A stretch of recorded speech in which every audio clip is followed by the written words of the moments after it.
everybody, I'm Rich. I'm here with Mo. What's up, guys? Mo's the national sales manager of Mombacho Cigars, and he owns Patina Cigars. So Mo, tell us a little bit about Patina. Where did the inspiration come from? What does it mean? Latino guys in the cigar community, they're like, oh, Patina means to roller skate. So they thought it meant skating. It doesn't?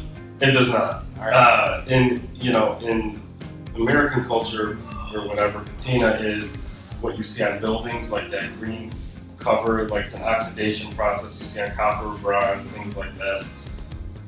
So, basically, you look at that, and underneath that film or whatever you want to call it is the actual statue or the, part of a building that got patina on it. And underneath is its original character. And, that's for us, our experiences are kind of like our own patina.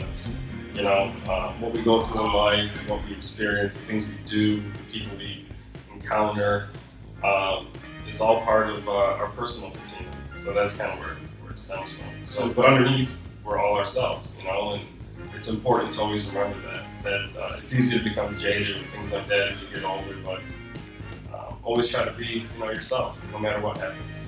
So we got the real Mo underneath the White Sox hat. Oh man, no, that is the real Mo. Yeah, trying to bring it back into fashion, early 90s style. How's it going so far? Not good. It'd help if they were a good team. That's fair.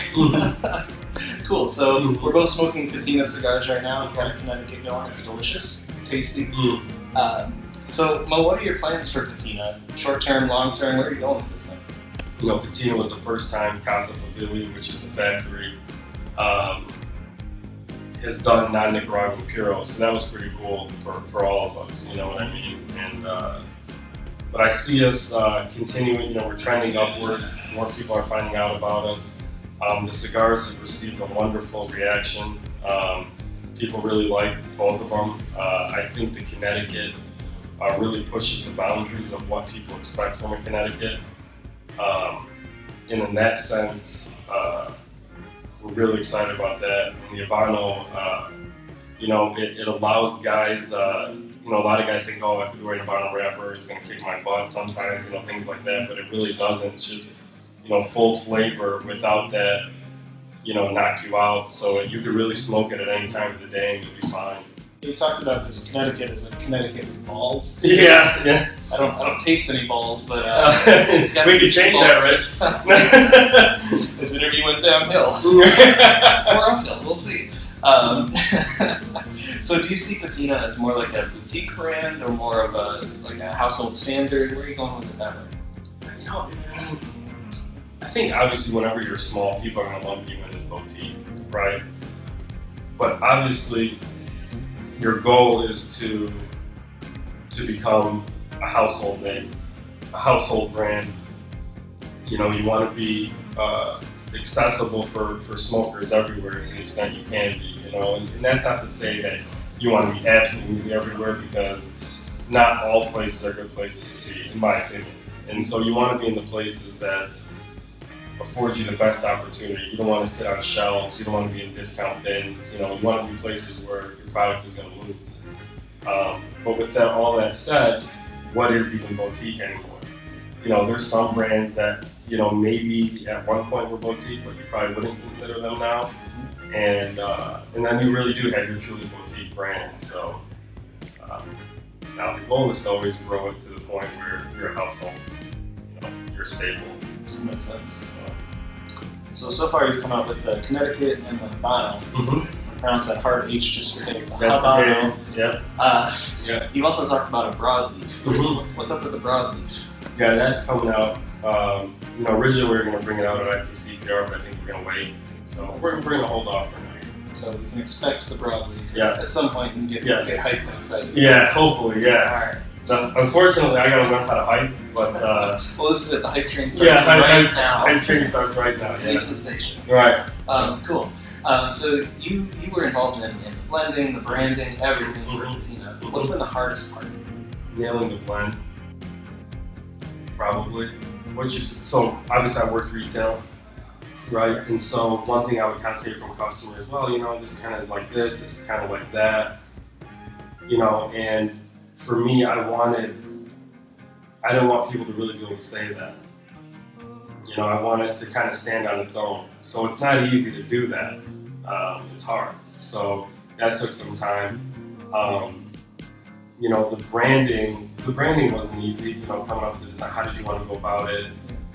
You know, we wanted to keep it classy. You know, I know this sounds crazy or maybe sounds whatever, but you know, when people smoke a patina, I want the band out. I want people to be proud that they're smoking a patina.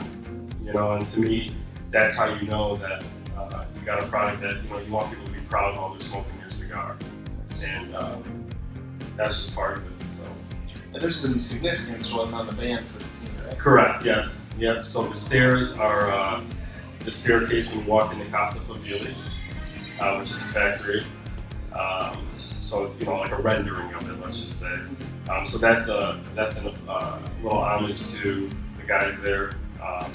You know, to me, knowing those guys on a personal basis that all work at the factory, knowing their names, that's extremely important to me, and I want them to always know that they're on my mind. You know, when I'm on the road, I'm not just representing Patina Mombacho, it's everybody in the Mombacho family, everybody at the factory, you know, the guys who own Mombacho, all of that. So, you know, it's important to me that they know I'm always thinking about them. We went with Totalmente Mano on the band because they're totally handmade.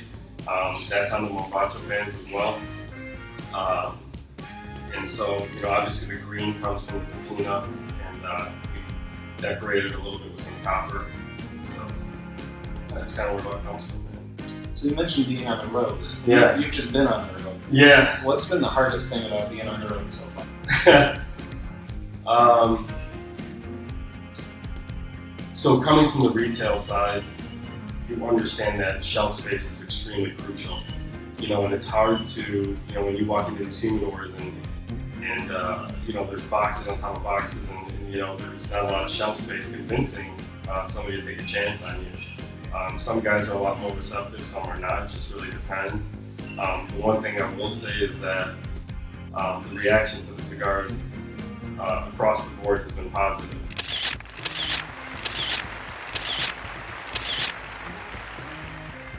That's, you know, that's a start, right? And then it's really up to me to essentially, you're going to have the most success when consumers go into a shop and ask for it. So it's on us to get people aware of the brand so they're going in and asking for it. That'll make my job on the road a lot easier. So you can do your part right now by going to your shop and asking for patina. These are actually very good, so give them a shot. So one more question for you, Mel. If you were to say, without using a cigar or anything else as a comparison related to cigars, if you like blank, you will like Patina Cigars. But you can't say a cigar. I can't say a brand. You can't say a brand, you can't say a cigar. What would you say? How about this? I truly believe they stand out well. That doesn't fit the sentence. I know, but the cigars don't fit a mold either. Oh, boom, look at this guy. So he's talking about building a brand. Here it is, right here. Yeah, you know, I truly believe they're different. And I mean, I know that a couple guys have said, oh, you know, it reminds me a little bit of yada yada, and let's just say those brands are much higher price points. So there you have it. Anything else you want to say to the world right now? I want to thank Dave, CigarNoise. I want to thank you, Rich. I want to thank Brad, who's behind the camera. I want to thank everybody that's supported me and believed in me and is getting on the rock train with Mombacho and Patina. So thank you to all everybody that's, you know, kind of rocking with us right now. So, Very cool. Thanks for your time. Thank you, sir. Appreciate it.